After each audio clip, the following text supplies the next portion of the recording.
This is South Australia's lovely Barossa Valley. Perhaps you are surprised that I've come here in search of healthy desserts.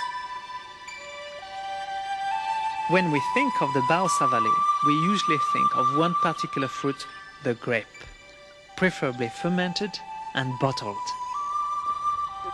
Well, today my friend Maggie Beer is going to prepare another locally grown fruit, the quince. The best one. Oh, good. There Oh, you that are. would make fantastic desserts. I'm going to show you another way to use quinces. Look at that. I'm impressed. Maggie runs the Pheasant Farm restaurant. One of her specialties is quinces and pears with almond milk blancmange. But these have already been peeled, and I just have one little trick to show everybody, and that I only learnt yesterday, and that is, instead of using a traditional corer, is to just use this little melon baller and just take out the core of the pear. You only have to go a third of the way in just by deftly doing that, and that way the pear doesn't disintegrate, and there you are, it's all gone, and the very attractive stalk doesn't fall apart. I didn't know that. Well, I learned it yesterday from a new staff member. That's good, because I was the delighted. pear is intact like that. Yes. Intact, totally, and it won't disintegrate in cooking. And so I'm merely going to put water, sugar, and a vanilla pod. So you're making a syrup.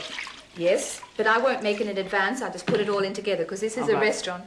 We do things very easily and quickly. Well, people at home have not got always the time to cook the syrup before. Why need you? So we'll just put that on the stove? Yes, exactly. I'm just peeling the quince. It's quite difficult fruit to peel. And as you can see, I've only been doing this for minutes, and it's just starting to go brown now. If you were going to be delayed at all, you'd have to put some lemon juice and some water to stop the browning. Yes. But we're ready now. What's that? Are we going to put that in the rubbish bin? No. This is, I'm going to make a little bag of this, because all the scraps of the quince are what gives it the colour. The peelings, but particularly the seeds. The seeds, the cores, every little bit we've taken off the quince. So that's a secret, huh? is going to be put into the syrup with the quinces, and that's where the deep rosy colour will come from. Oh, I love the colour of poached fruit. That's so shiny and beautiful. I think so too. We'll just put the pears here because they're ready for service, and of course it's going to take a couple of hours for these quinces to cook. A couple of hours. So, yes. So you must really, it's a weekend dish, isn't it? Oh, it is. It is a weekend dish. Although as a restaurateur, my weekend's Monday to Tuesday. Weekends don't have the same meaning to me.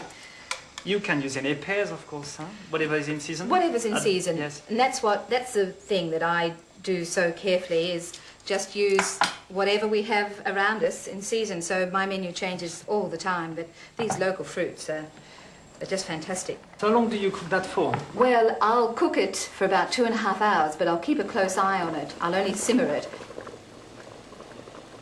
Maggie, you mentioned that with the quince and pears, you are going to serve a blancmange. Blancmange to me. That's the way you say it. Yes, we Australians desecrate words. All right. So you put the water in that first? Yes.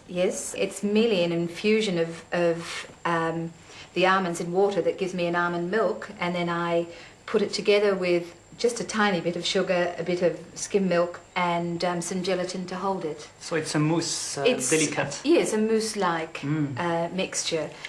And I'm now going to squeeze this one I'd done earlier through a tea towel, and I'm merely going to put this here and squeeze out the almond milk into a bowl.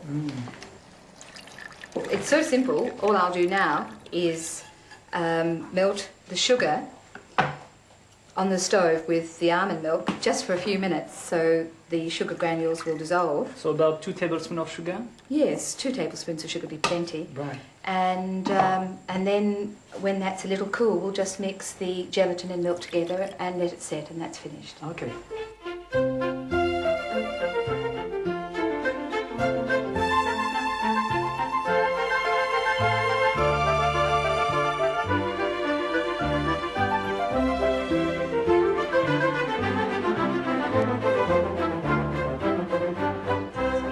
So when you're eating out, don't skip desserts because you want to stay healthy. Just choose well, and fruit is always a good choice.